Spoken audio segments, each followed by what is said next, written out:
यार तो देख जाना फोन तू दोनों लड़ना बैठो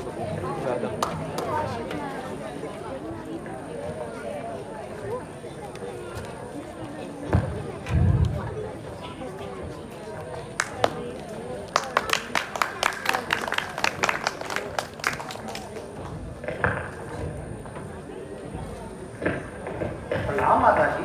चिरंजीवी रहो बेटा। आओ बैठो। मैं कब से तुम्हारा इंतजार कर रही थी। इधर बैठो, मैं अभी तुम्हारे लिए कुछ खाने को लेके आती हूँ, क्योंकि आज तुम्हें दरबार में मुंह निकाल कर नहीं जाने देंगे। माता जी, अब अयोध्या तो क्या, मैं किसी भी आबादी में जाकर खाना नहीं खा सकता। मगर क्यों? क्योंकि मुझे 14 साल का वनवास हुआ है। बेटा, अब ये पुरानी आदत छोड़ दो, क्योंकि आज तुम्हारी सिर पर एक ऐसी जिम्मेदारी सौंपी जाने वाली है जिसे निभाना बहुत मुश्किल है।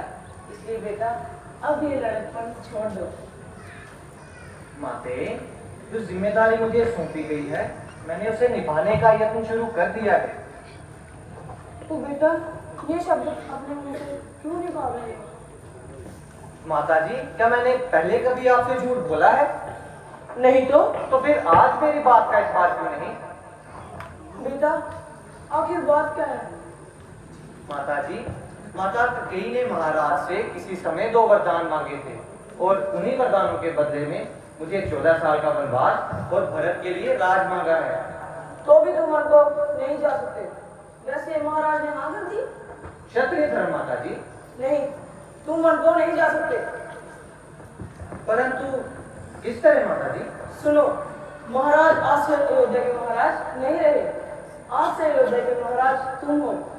तुम्हारे महाराज होने के नाते मैं राजमाता हूँ, और एक राजमाता होने के नाते मैं तुम्हें ये हुक्म देती हूँ कि तुम वन को नहीं जा सकते। माता जी, आप भूल रही हैं। अव्वल तो महाराज उस समय तक महाराज हैं जिस समय तक उनके सिर का ताज किसी और के सर पर नहीं रखा जाता, और अगर ना भी हो फिर भी उनका हुक्म मानना मेरे लिए और आपके लिए उतना ही जरूरी है जितना कि महाराज का प्रजा के लिए। और आप फिर भी बोल रही हैं कि राज बेशक भरत को दे दो, उसके बाद ना ही मैं महाराज रहा और ना ही आप राजमाता। अच्छा बेटा, ये तो बताओ, अगर तुम चले गए तो उस बेचारी सीता का क्या होगा? क्योंकि एक पतिव्रता स्त्री का धर्म अपने पति की आज्ञा का पालन करना है, और उनकी आज्ञा का पालन करते हुए उनके चरणों की पूजा करना है। बेटा, सीता पर क्या गुजरेगी?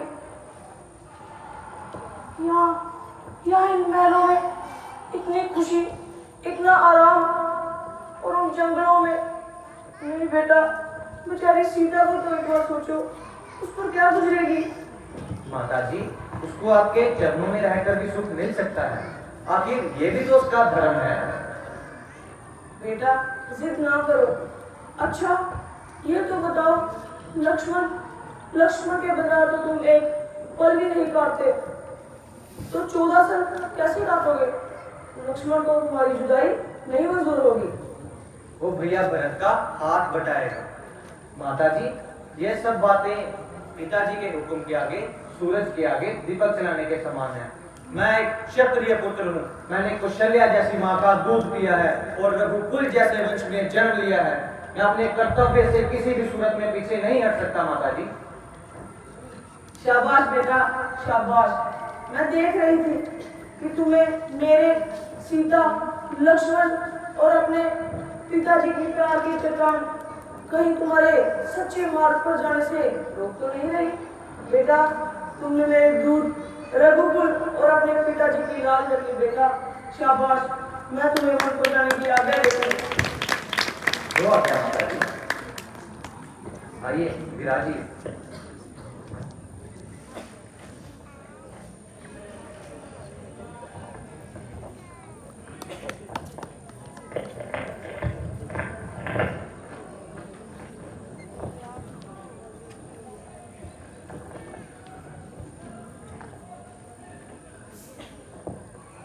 माता जी, चिरंजीवी रहो पुत्री।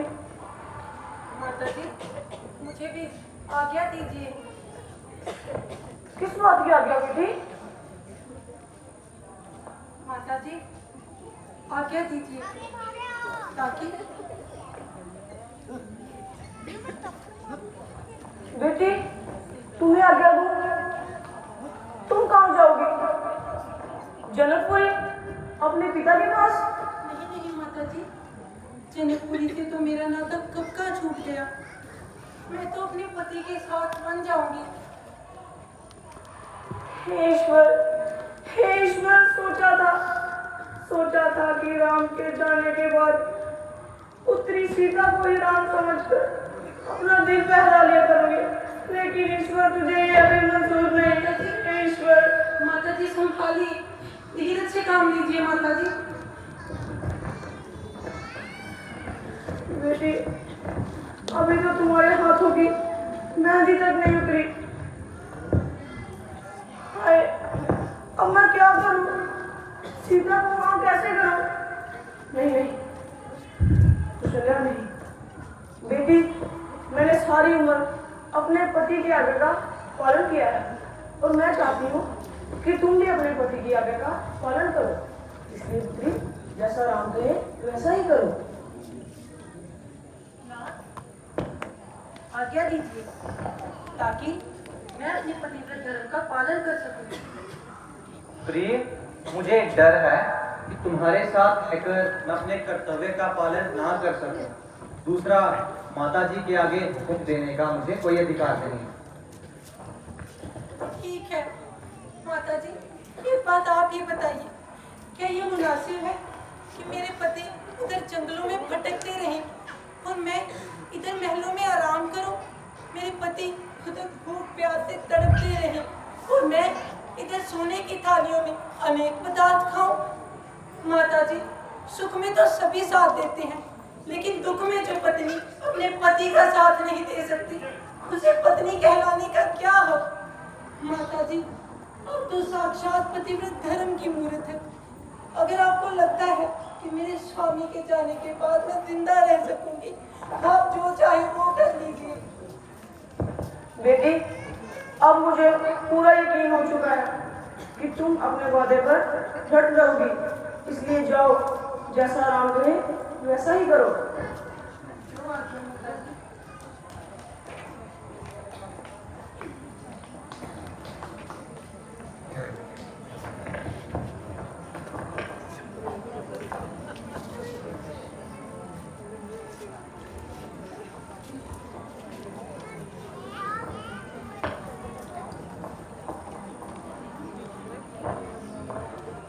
नहीं भैया, हरगिज नहीं, ये कभी नहीं हो सकता। जब तक लक्ष्मण के हाथ में धनुष और तीर कायम है, तब तक ना आप वन को जाएंगे और ना ही वो भरत गद्दी पर बैठेगा। लक्ष्मण, बस भैया, अब बर्दाश्त की ताकत नहीं रही। बड़े अफसोस की बात है, पिताजी की हालत खराब है। माता जी अंदर ही अंदर गम के आंसू पी रही हैं। सारे योद्धावासी रो रो कर आंसुओं का दरिया बहा रहे हैं और एक आप है कि मुझे समझा रहे हैं। होश करो लक्ष्मण, होश करो। किससे लड़ोगे? किससे दो हाथ करोगे? भरत से, शत्रुघ्न से या माता तो कहीं से? बेटा ये शब्द तुम्हारे मुंह से शोभा नहीं देते। माता जी, क्या कल महाराज ने सारे दरबार में ऐलान नहीं किया था कि कल श्री रामचंद्र जी को रघुकुल का ताज पहनाया जाएगा? भैया लक्ष्मण, कल किसने देखा है? किसी कल के सहारे दुनिया का कारोबार चल रहा है। अगर यह कल ना हो तो दुनिया का कारोबार रुक जाए। भगवान न्यायकारी है, वो जो कुछ भी करते हैं अच्छा ही करते हैं। अच्छा ये बताओ, कल हुक्म किसका था? भैया, पिताजी का। तो आज भी हुक्म पिताजी का ही है। अगर हम तप और ताज के लिए पिताजी का हुक्म मान सकते हैं तो वनवास जाने के लिए क्यों नहीं? किस लिए? उस भरत के लिए?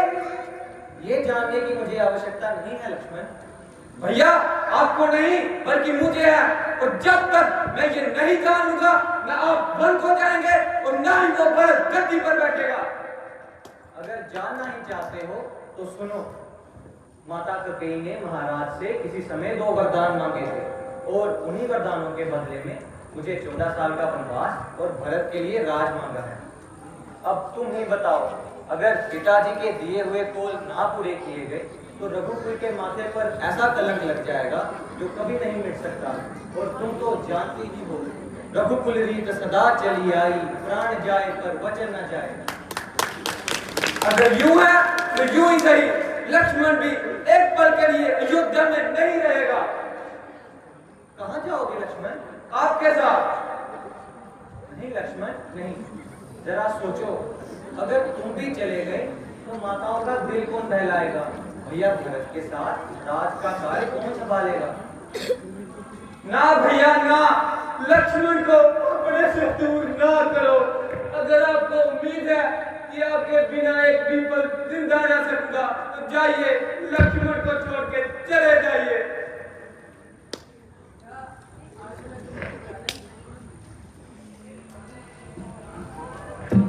बेटा, आज मैं तुम्हारे कारण सर ऊंचा करने के काबिल हो गई हूँ। तुमने अपना हक अदा किया है, मगर बेटा ये याद रखना, जहाँ तुम्हारे भाई राम और माता जानकी का पसीना बहे, वहाँ अपना खून बहाने से हरगिज़ जी न चुराना। यही तुम्हारा धर्म है। माता जी, आप भी लक्ष्मण की तरफदारी कर रही हैं? नहीं बेटा नहीं, मैं लक्ष्मण की तरफदारी नहीं कर रही हूँ, बल्कि उसको उसकी जिम्मेदारी के हक बता रही हूँ। माता जी, आपके हुक्म के आगे सिर उठाने की क्या मजाल है? अगर आपका यही हुक्म है लक्ष्मण, फौरन ही तैयार हो जाओ। माता जी, आप ही सीता को जल्दी तैयार कर दीजिए। नहीं, ये मुझसे नहीं होगा प्राण मित्र, ये मुझसे नहीं होगा। जिन हाथों से आज मैं अपने बेटे और पुत्री की आरती उतारे जा रही थी, उन्हीं हाथों से खाने वन को रवाना नहीं कर सकते प्राण मित्र, ये मुझसे नहीं होगा।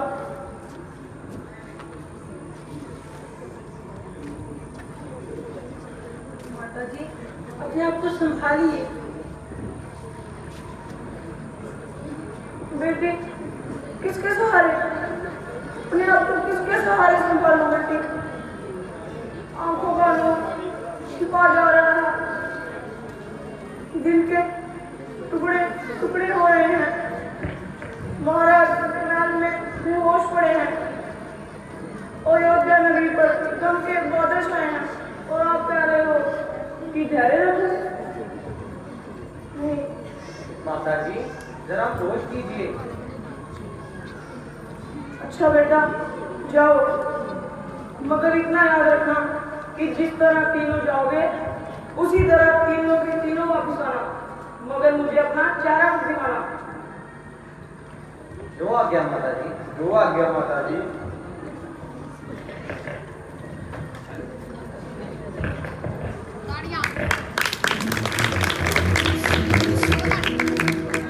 सब्सक्राइब करें, बेल आइकन के लिए लाइक और